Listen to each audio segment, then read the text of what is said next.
Hi guys, it's Elizabeth. We are going to keep reading Matilda. The next chapter is called Bruce, Bogtrotter and the Cake. How can she get away with it? Lavender said to Matilda. Surely the children go home and tell their mothers and fathers. I know my father would raise a terrific stink if I told him the headmistress had grabbed me by the hair and slung me over the playground fence. No, he wouldn't, Matilda said, and I'll tell you why. He simply wouldn't believe you. Of course he would. He wouldn't, Matilda said, and the reason is obvious. Your story would sound too ridiculous to be believed, and that is the Trunchbull's great secret. What is? Lavender asked. Matilda said, never do anything by halves if you want to get away with it. Be outrageous. Go the whole hog. Make sure everything you do is so completely crazy it's unbelievable. No parent is going to believe this pigtail story, not in a million years. Mine wouldn't, they'd call me a liar. In that case, Lavender said, Amanda's mother isn't going to cut her pigtails off. No, she isn't, Matilda said. Amanda will do it herself. You see her, she doesn't. Do you think she's mad? Lavender asked. Who? The Trunchbull? No, I don't think she's mad, Matilda said, but she's very dangerous. Being in this school is like being in a cage with a cobra. You have to be very fast on your feet. They got another example of how dangerous the headmistress could be on the very next day. During lunch, an announcement was made that the whole school would go to the assembly hall and be seated as soon as the meal was over. When all 250 or so boys and girls were settled down in assembly, the Trunchbull marched onto the platform. None of the other teachers came in with her. She was carrying a riding crop in her right hand. She stood up there on centre stage in her green breeches with her legs apart, riding crop in her hand, glaring at the sea of upturned faces before her. What's going to happen? Lavender whispered. I don't know, Matilda whispered back. The whole school waited for what was coming next. Bruce Bogtrotter, the Trunchbull barked suddenly. Where is Bruce Bogtrotter? A hand shot up among the seated children. Come up here, the Trunchbull shouted, and look smart about it. An 11-year-old boy who was decidedly large and round stood up and waddled briskly forward. He climbed up onto the platform. Stand over there, the Trunchbull ordered, pointing. The boy stood to one side. He looked nervous. He knew very well he wasn't up there to be presented with a prize.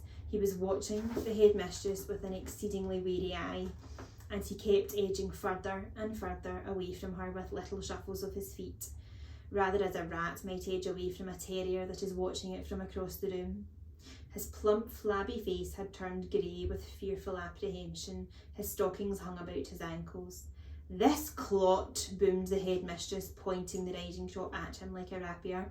This blackhead, this foul carbuncle, this poisonous pustule that you see before you is none other than a disgusting criminal, a denizen of the underworld, a member of the mafia. Who, me? Bruce Bogtrotter said, looking genuinely puzzled. A thief, the Trunchbull screamed. A crook, a pirate, a brigand, a rustler. Steady on, the boy said. I mean, dash it all, headmistress. Do you deny it, you miserable little gumboil? Do you plead not guilty? I don't know what you're talking about, the boy said, more puzzled than ever. I'll tell you what I'm talking about, you little blister, the Trunchbull shouted. Yesterday morning, during break, you sneaked like a serpent into the kitchen and stole a slice of my private chocolate cake for my tea tray. That tray had just been prepared for me personally by the cook. It was my morning snack, and as for the cake, it was my own private stock. That was not boy's cake. You don't think for 1 minute I'm going to eat the filth I give you. That cake was made from real butter and real cream. And he, that robber bandit, that safe cracker, that highwayman standing over there with his socks at his ankles, stole it and ate it. I never did, the boy exclaimed, turning from grey to white. Don't lie to me, Bogtrotter, barked the Trunchbull. The cook saw you. What's more, she saw you eating it. The Trunchbull paused to wipe a fleck of froth from her lips. When she spoke again, her voice was suddenly softer, quieter, more friendly, and she leaned towards the boy, smiling. You like my special chocolate cake, don't you, Bog Trotter? It's rich and delicious, isn't it, Bog Trotter? Very good, the boy mumbled. The words were right before he could stop himself. You're right, the Trunchbull said. It is very good. Therefore, I think you should congratulate the cook. When a gentleman has a particularly good meal, Bog Trotter, he always sends his compliments to the chef. You didn't know that, did you, Bog Trotter? But those who inhabit the criminal underworld are not noted for their good manners. The boy remained silent. Cook! The Trunchbull shouted, turning her head towards the door. Come here, cook. Bog Trotter wishes to tell you how good your chocolate cake is.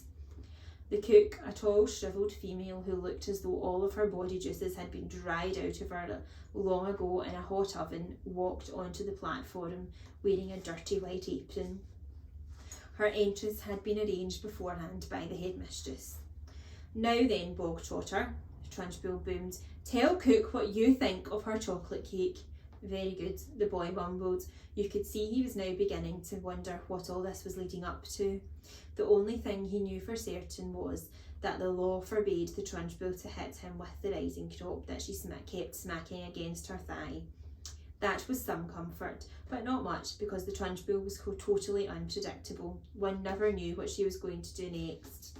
There you are, cook, the Trunchbull cried. Bog Trotter likes your cake. He adores your cake. Do you have any more of your cake you could give him? I do indeed, the cook said. She seemed to have learnt her lines by heart. Then go and get it and bring a knife to cut it with. The cook disappeared almost at once, and she was back again, staggering under the weight of an enormous round chocolate cake on a china platter. The cake was a full 18 inches in diameter and was covered with dark brown chocolate icing. Put it on the table, the Trunchbull said. There was a small table, centre stage, with a chair behind it. The cook placed the cake carefully on the table. Sit down, Bog Trotter, the Trunchbull said. Sit there. The boy moved cautiously to the table and sat down. He stared at the gigantic cake. There you are, Bog Trotter, the Trunchbull said, and once again her voice became soft, persuasive, and even gentle. It's all for you, every bit of it, as you enjoyed that slice you had yesterday so much. I ordered cook to bake you an extra large one, all for yourself. Well, thank you, the boy said, totally bemused. Thank cook, not me, the Trunchbull said. Thank you, cook, the boy said. The cook stood there like a shrivelled, bootless, tight-lipped, disapproving. She looked as though her mouth was full of lemon juice. Come on then, the Trunchbull said. Why don't you cut yourself a nice thick slice and try it? What now? The boy said, cautious. He knew there was a catch in there somewhere, but he wasn't sure where. Can't I take it home instead? He asked. That would be impolite, the Trunchbull said with a crafty grin. You must show Cookie here how grateful you are for all the trouble she's taken. The boy didn't move. Go on, get on with it, the Trunchbull said. Cut a slice and taste it. We haven't got all day. The boy picked up the knife and was about to cut into the cake when he stopped. He stared at the cake, then he looked up at the Trunchbull, and then at the tall, stringy cook with her lemon juice mouth. All the children in the hall were watching tensely, waiting for something to happen. They felt certain it must. The Trunchbull was not a person who would give someone a whole chocolate cake to eat out of kindness. Many were guessing that it had been filled with pepper or castor oil or some other foul-tasting substance that would make the boy violently sick. It might even be arsenic and he would be dead in 10 seconds flat. Or perhaps it would be a booby-trapped cake and the whole thing would blow up the moment it was cut, taking Bruce Bog Trotter with it. No one in the school put it past the Trunchbull to do any of these things. I don't want to eat it, the boy said. Taste it, you little brat, the Trunchbull said. You're insulting the cook. Very gingerly, the boy began to cut a thin slice of the vast cake. Then he levered the slice out. He put down the knife and took the sticky thing in his fingers and started very slowly to eat it. It's good, isn't it? The Trunchbull asked. Very good, the boy said, chewing and swallowing. He finished the slice. Have another, the Trunchbull said. That's enough, thank you, the boy murmured. I said have another, the Trunchbull said, and now there was an altogether sharper edge to her voice. Eat another slice. Do as you're told. I don't want another slice, the boy said. Suddenly the Trunchbull exploded. Eat, she shouted, banging her thigh with the riding crop. If I tell you to eat, you will eat. You wanted cake, you stole cake, and now you've got cake. What's more, you're going to eat it. You do not leave this platform, and nobody leaves this hall until you have eaten the entire cake that is sitting in front of you. Do I make myself clear, Bog Trotter? Do you get my meaning? The boy looked at Trunchbull, then he looked at the enormous cake. Eat, eat, eat, the Trunchbull was yelling. Very slowly the boy cut himself another slice and began to eat it. Matilda was fascinated. Do you think he can do it? She whispered to Lavender. No, Lavender whispered back. It's impossible. He'd be sick before he was halfway through. The boy kept going. When he finished the second slice, he looked at Trunchbull, hesitating. Eat, she shouted. Greedy little thieves who like to eat cake must have cake. Eat faster, boy, eat faster. We don't want to be here all day. And don't stop like you're doing now. Next time you stop before it's all finished, you'll go straight into the chokey and I shall lock the door and throw the key down the well. The boy cut a third slice and started to eat it. He finished this one quicker than the other two, and when that was done, he immediately picked up the knife and cut the next slice. In some peculiar way, he seemed to be getting into his stride.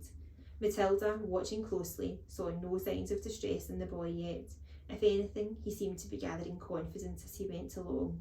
He's doing well, she whispered to Lavender. He'll be sick soon, Lavender whispered back. It's going to be horrid. When Bruce Bogtrotter had eaten his way through half of the enormous cake, he paused for just a couple of seconds and took several deep breaths. The Trunchbull stood with hands on hips, glaring at him. Get on with it, she shouted. Eat it up. Suddenly, the boy let out a gigantic belch, which rolled round the assembly room like thunder. Many of the audience began to giggle. Silence, shouted the Trunchbull. The boy cut himself another thick slice and started eating it fast. There were still no signs of flagging or giving up. He certainly did not look as though he was about to stop and cry out, I can't eat any more, I'm going to be sick. He was still in the running. And now a subtle change was coming over the 250 watching children in the audience. Earlier on, they had sensed impending disaster. They had prepared themselves for an unpleasant scene in which the wretched boy, stuffed to the gills with chocolate cake, would have to surrender and beg for mercy, and then they would have watched the triumphant Trunchbull forcing more and still more cake into the mouth of a gasping boy. Not a bit of it. Bruce Bogtrotter was 3/4 of the way through and was still going strong. One sensed that he was almost beginning to enjoy himself. He had a mountain to climb and he was jolly well going to reach the top or die in the attempt. What is more, he had now become very conscious of his audience and how they were all silently rooting for him.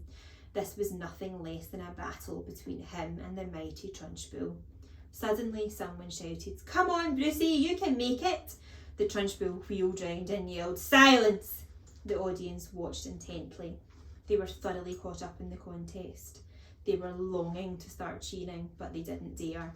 I think he's going to make it, Matilda whispered. I think so too, Lavender whispered back. I wouldn't have believed anyone in the world could eat a whole cake of that size. The Trunchbull doesn't believe it either, Matilda whispered. Look at her. She's turning redder and redder. She's going to kill him if he wins. The boy was slowing down now, there was no doubt about that, but he kept pushing the stuff into his mouth with the dogged perseverance of a long-distance runner who had sighted the finish line and knows he must keep going. As the very last mouthful disappeared, a tremendous cheer rose up from the audience, and children were leaping onto their chairs and yelling and clapping, Well done, Brucey! Good for you, Brucey! You've won a gold medal, Brucey! The Trunchbull stood motionless on the platform. Her great horsey face had turned the colour of molten lava and her eyes were glistening with fury. She glared at Bruce Bogtrotter, who was sitting on his chair like some overstuffed grub, replete, comatose, unable to move or speak. A fine sweat beading his forehead, but there was a grin of triumph on his face.